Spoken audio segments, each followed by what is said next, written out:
বলবো না, ভিডিওটা দেখুন মনোযোগ দিয়ে, তারপরে কিছু বলতেছি। ভিডিওটা দেখুন প্লিজ। আমার মুসলিম ভাই বোনের কাছে ভিডিওটা বেশি অনুরোধ, বেশি করে শেয়ার করুন প্লিজ আর তোমরা দেখার আর সুযোগ কোনো করে দিন সবাইকে। আন্দোলনে যেও না। কারণ দেখতে পাচ্ছ তো, তোমাদের নিয়েই রাজনীতিটা হচ্ছে। কেস তোমরাই খাচ্ছ, তোমরাই কিন্তু পুলিশের হাতে ধরা পড়ছো। কারণ আমরা দেখলাম দিল্লি যন্তর মন্ত্রে এত বড় একটা আন্দোলন হলো, সেখানে হিন্দুরাই আন্দোলন করলো। সেখানকার যারা আন্দোলনকারী মেন চরিত্রে ছিল, তারা কিন্তু কেউ অ্যারেস্ট হয়নি।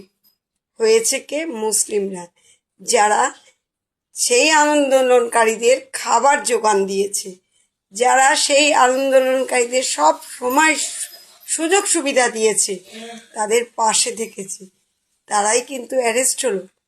দেখা যাচ্ছে যে খাবার দিয়ে এতগুলো প্রাণকে বাঁচিয়েছে সেই মানুষটা অ্যারেস্ট।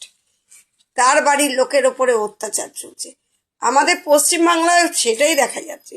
সেই নিটকে কেন্দ্র করে যে আন্দোলন হলো, সেই আন্দোলনেও কিন্তু আমাদের মোহামেডান ভাই একজন অ্যারেস্ট হলো। তাই বলছি, তারপরে আর একটা ঘটনাও আছে। বারুইপুরের ঘটনাটাকে দেখো, এত বড় এত কিছু হয়ে গেল, কিন্তু একটা হিন্দু ভাই বোন কি অ্যারেস্ট হচ্ছে না, হচ্ছে মুসলিম। তাহলে মুসলিম ভাই বোনদের করেছে অনুরোধ করছি, তোমরা আর কারুর ঝামেলায় যেও না। দেখো না হিন্দুদের ক্ষমতাটা কতটা, দেখো না হিন্দুরা পারে কি না এই সমাজটাকে নতুন করে সৃষ্টি করতে। দেখো না এই ভারত